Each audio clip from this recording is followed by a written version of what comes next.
Teslanın Azərbaycandan İsveçrəyə doğru gedirik. 3-cü günümüz. Bugün hədəfimiz İstanbuldan Yunanistana doğru getməkdir və Yunanistandan İtaliyaya keçmək üçün gəmiyə çatmalıyıq. Gecəni 2-3 saat yatıb səhər 7 olan kimi çıxıram yola, amma təbii ki, batareyanı 100% eləyib yola çıxmağımda fayda var deyə səhər-səhər yenə Trugo ilə savaşıram. Maraqlısı ondadır ki, 300 kW-lıq stansiyadır və sürətlidir deyə qiyməti də bahadır, amma yenə də zəif yükləmə eləyir. Yaxşı, daha deymirəm və yola davam eləyirəm, çünki bugün Igoumenitsa portuna çatmalıyam.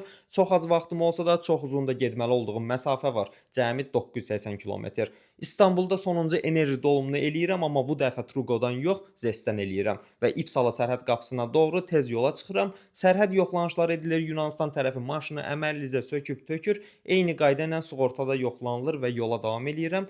Yunanistan yollarında maşın sayı çox az idi, amma relyef sərt və dərhal dəyişən maraqlı iqlim var idi. Tam olaraq 8 saat dayanmadan yağış yağdı. Sürət həddi isə 130 idi. Sərfiyyatımız çox olsa da məcbur bu sürətlə də getməliyəm ki, gəmiyə çata bilim. Yolda 3 dəfə enerji dolumunu eləyirəm və hamısını çalışdım ki, eyni şirkətlə eləyim ki, əlavə proqram yükləməyə, qeydiyyata, kart məlumatlarına və s. ehtiyac qalmasın. Sürəti yaxşı olsa da qiymətləri görəndə valla bizim iVolt üçün darıxmamaq mümkün deyil. Yunanistan ödənişli yollarında maraqlı bir məsələ var ki, ölkənin bu başından o biri başına qədər uzanan bu trasda yol kənarında nə market, nə restoran, nə yediyim, edeyim, nə də saxlamaq üçün quru yer belə yoxdur.